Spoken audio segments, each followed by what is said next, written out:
Welcome back to new video. और आज इस वीडियो पे हम बात करेंगे यूपी बीएड 2023 पॉलिटी के टॉप क्वेश्चन फंडामेंटल राइट का। और मैं पूरा फंडामेंटल राइट इसमें हम एनालाइज करने वाले क्योंकि पॉलिटी यूपी बीएड में एक महत्वपूर्ण रोल निभाने वाला है। यहाँ से 6 से 8 क्वेश्चन देखने को मिल जाते हैं। सेकेंड पेपर में भी पॉलिटी के क्वेश्चन देखने को मिलते हैं, तो इसको हम अच्छे से कवर करेंगे। और फंडामेंटल राइट से हर ईयर 2 से 3 क्वेश्चन देखने को मिलते हैं।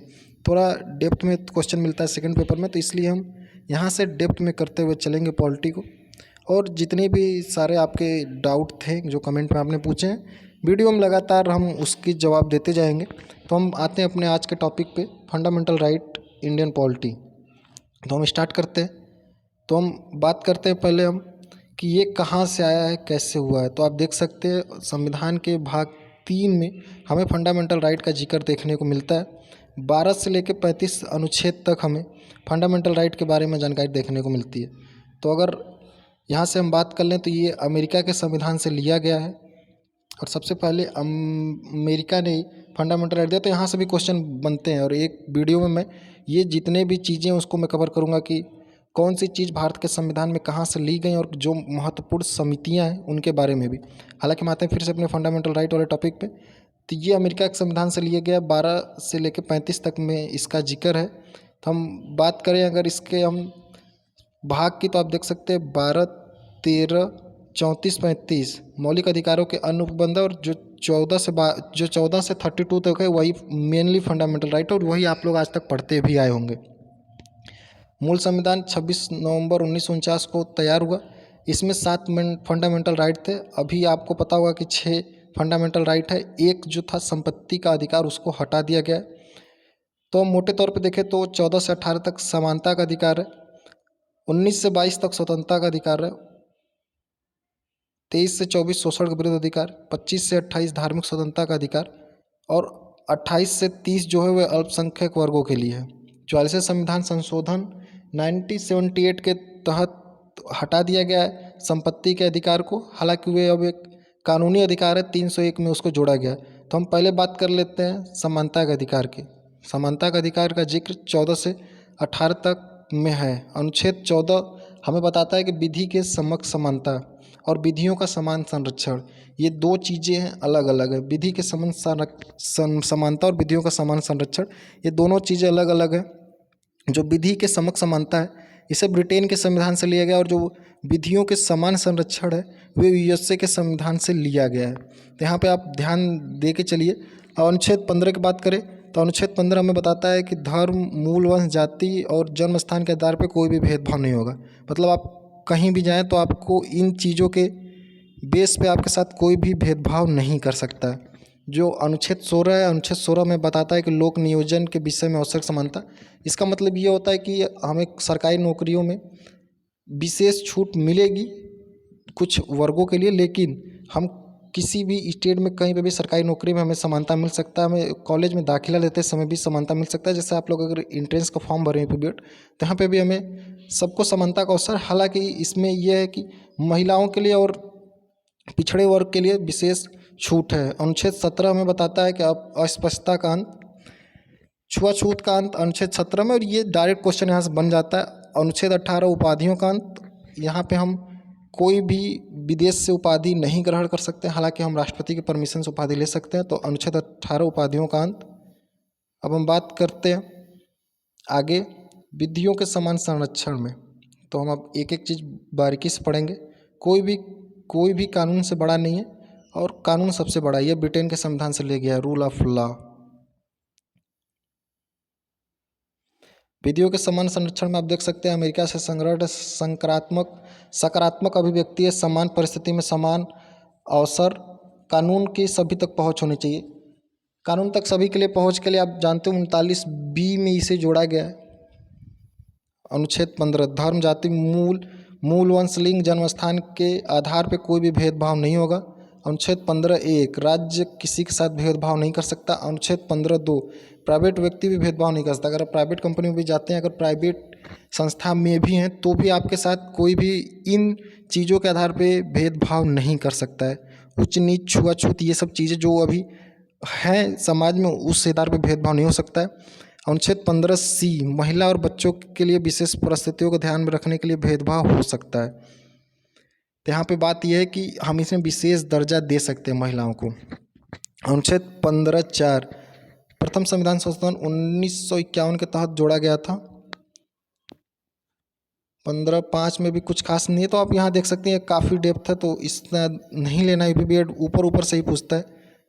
सेकेंड पेपर में हालांकि थोड़ा सा डेप्थ जाता है, लेकिन इतना भी डेप्थ नहीं जाता। लोक नियोजन के विषय में आवश्यक समानता 7 आधारों पर भेदभाव नहीं हो सकता है। जैसा हमने बात किया था कि धर्म, मूल, वंश, जाति, लिंग, जन्म स्थान और वंशाक्रम के आधार पर भेदभाव नहीं हो सकता। अगर हम उत्तर प्रदेश के हैं तो हम चाहे दिल्ली में भी, गुजरात में भी सरकारी नौकरी पाने के लिए एलिजिबल हैं, हमें जन्म स्थान के आधार पे भेदभाव नहीं हो सकता है। ये चीज़ें आप समझते चलिए। अब हम बात करें आगे, तो भाग 3, 6 लोक नियोजन मैदान, ये से हमें पढ़ लिया। सभी को समानता का अवसर, जाति, धर्म, मूल स्थान का भेदभाव नहीं होगा, निवास स्थान के उधर भेदभाव हो सकता है।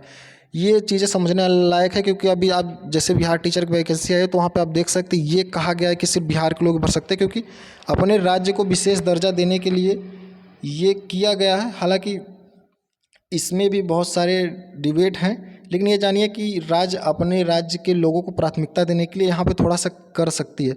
और जो यहाँ पे इम्पोर्टेंट है 16(6) EWS 103वां संविधान संशोधन 2019 के द्वारा जोड़ा गया है। और एक वीडियो में सभी फंडामेंटल राइट भी आपको क्लियर करा दूंगा, सारे फंडामेंटल राइट आपको एक वीडियो में करा दूंगा। यहाँ पे आप 16(6) को थोड़ा सा ध्यान में रखिएगा, और 103वां संविधान संशोधन, 105 अभी तक संविधान संशोधन हुए, और उसमें से जो इंपॉर्टेंट संविधान संशोधन है उससे हम एक वीडियो में करा देंगे। अनुच्छेद 17 देख सकते हैं, स्पर्शता का अंत। अनुच्छेद 18 उपाधियों का अंत। राज्य सम्मान दे सकता है। सैन्य उपाधि, हालांकि 2 तरीके की उपाधियाँ आप धारण कर सकते हैं, सैन्य उपाधि और जो आप अपनी योग्यता पे आधार पे प्राप्त करते हैं। जैसे कि आप PhD किए हैं तो अपने नाम के आगे प्रोफेसर लगा सकते हैं। अगर आप डॉक्टर हैं तो आप अपने नाम के आगे डॉक्टर लगा सकते हैं।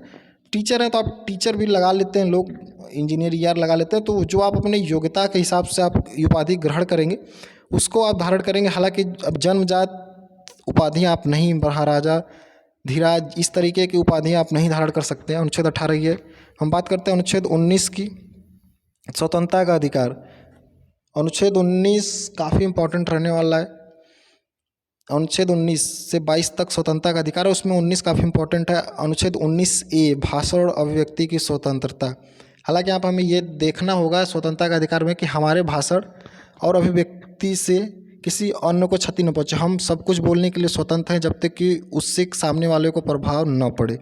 अनुच्छेद 19AB शांतिपूर्ण तथा हथियार रहित सम्मेलन करने का अधिकार। जैसे आप देखते होंगे कि कहीं कहीं पे लोग सम्मेलन करते हैं, बोलते हैं हमारा फंडामेंटल राइट है। तो यहाँ पे भी काफ़ी चीज़ें इसमें भी है कि आप सम्मेलन करने से पहले आप अगर ज़्यादा भीड़ जुटा रहे तो वहाँ के प्रशासन से जानकारी लेंगे। आपके सम्मेलन से किसी और के फंडामेंटल, आप एक चीज़ जान जाइए कि आपके फंडामेंटल राइट्स का जब तक किसी और के फंडामेंटल राइट पर प्रभाव नहीं पड़ता तब तक आप पूरी तरीके से यूज करेंगे। अगर उससे किसी और का फंडामेंटल राइट प्रभावित होता है तो वहाँ पे सरकार एक्शन लेगी। जैसे कि आप लोग अगर चाहें कि हमारा फंडामेंटल राइट है कि हम सभा करें, भीड़ एकत्रित कर सकते हैं, लेकिन अगर आप उस सभा से अगर आप रोड पर जाम लगा दे रहे हैं तो ये चीज़ें गलत हो जाएंगी। तो ये चीज़ें आप ध्यान रख के चलिएगा। अनुच्छेद 19C वही संघ बनाने का अनुच्छेद 17 में है, 2011 में जोड़ा गया। 19D भारत के किसी भी राज्य क्षेत्र में घूमने का अधिकार। 19E भारत के राज्य क्षेत्र में बसने का अधिकार। 19F संपत्ति का अधिकार, हालांकि इसे अब हटाया जा चुका है 44वें संविधान संशोधन से। 19G कोई भी व्यवसाय कृषि करने के लिए, आजीविका का अधिकार है, हम कहीं भी कृषि कर सकते हैं, कहीं भी घूम सकते हैं। तो ये चीज़ें आप थोड़ा ध्यान रखिए। अनुच्छेद 20 अपराधों के लिए दोष सिद्धि के अनुबंध में, अगर आप कोई भी मतलब आप अगर कोई भी अपराध कर दिए हैं तो आपको यहाँ से थोड़ा सा सुरक्षा मिलेगा।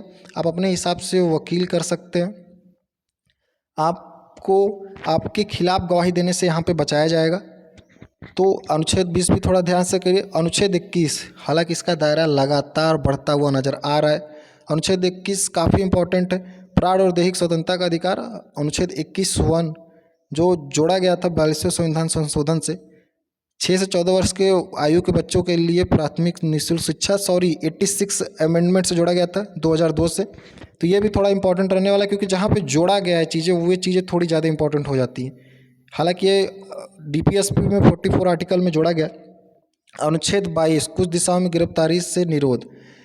इसके अंदर क्या आता है कि महिला को महिला पुलिस ही गिरफ्तार करेगी, 6 बजे के बाद महिला को गिरफ्तार नहीं किया जा सकता, और गिरफ्तारी का कारण पता करने का हमारे पास राइट रहेगा।